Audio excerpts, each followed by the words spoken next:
নমস্কার বন্ধুরা, আমার চ্যানেলে তোমাদের অনেক অনেক স্বাগত ভালোবাসা জানিয়ে আমি নিয়ে চলে এসেছি নতুন একটা ভিডিও। তোমাদের আজকে বানিয়ে দেখাবো আমুল বাটার দিয়ে তৈরি একটা কেক। আজকে যেহেতু 25শে ডিসেম্বর, আমরা কেক খাবো না তা কখনো হয়?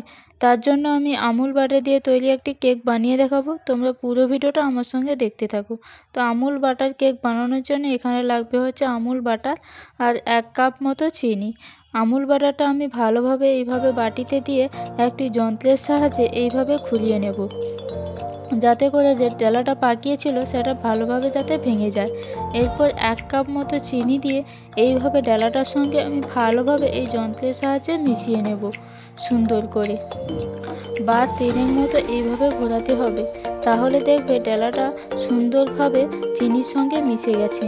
এইভাবে আমি 4 থেকে 5 বার মতো এইভাবে একটা যন্ত্রের সাহায্যে এইটা দিয়ে আমি ভালোভাবে ঘুরিয়ে নেব। ঘুরিয়ে নেওয়ার পর এবার ওই থেকে বের করে আমি হাতের সাহায্যে এবার সুন্দরভাবে চিনিটাকে বাটারের মধ্যে মেল্ট করে নিচ্ছি।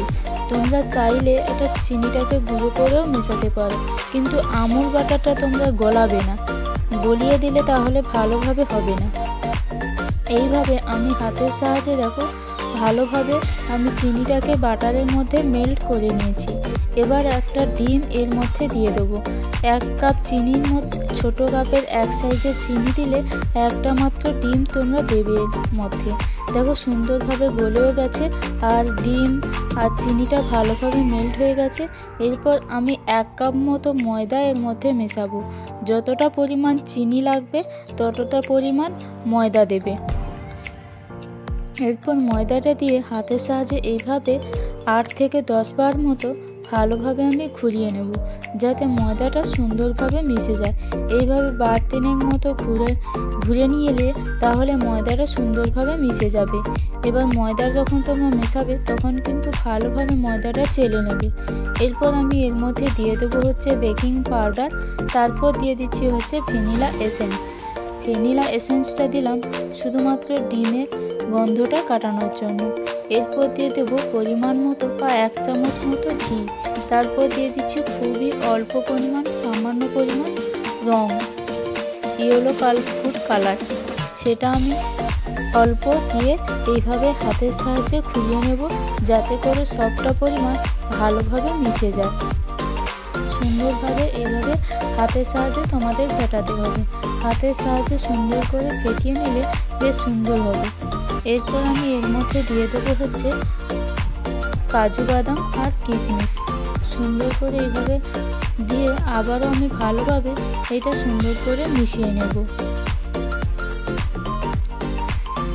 অনেক তৈরি কেক তোমরা খেয়েছো, এই আমুল বাটারের তৈরি কেক একবার বানিয়ে খেও, আশা করি তোমাদের খুব ভালো লাগবে।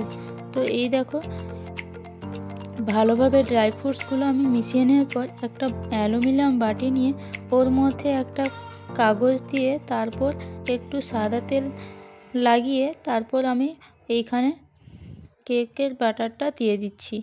সুন্দর করে দিয়ে দেওয়ার পর ওপর থেকে আমি বেশ কয়েকটা কাজু বাদাম এইভাবে দিয়ে দেবো। দিয়ে দেওয়ার পর এটা কড়ার মধ্যে বসিয়ে দেবো। আমি আগে থেকে একটা কড়া বসিয়ে রেখেছিলাম স্ট্যান্ড দিয়ে, সেটা আমি এর মধ্যে ব্যাটারটা বসিয়ে ঢাকনা বন্ধ করে 45 মিনিট মতো এটা রেখে দেবো। এই ছিদ্রটা একটা কাগজ দিয়ে বন্ধ করে দেবো মুখটা। দেখো 45 মিনিট পর আমি আবার ফিরে এসেছি। ঢাকনাটা খুলে দেখে নেব কেকটা হয়েছে কিনা। ঢাকনা খুলে একটা ছুরি দিয়ে আমি দেখে নেব কেকটা হয়েছে কিনা। দেখো একটা ছুরি দিয়ে আমি দেখে নিচ্ছি কেকটা হয়েছে কিনা। যেহেতু ছুরির গায়ে লেগে নেই তাহলে বুঝতে হবে কেকটা আমার তৈরি হয়ে গেছে। ভালো লাগলে লাইক, কমেন্ট এবং শেয়ার করে দিও। নতুন নতুন ভিডিও পেতে চ্যানেলটিকে সাবস্ক্রাইব করে রাখো। ভালো থেকো, সুস্থ থেকো।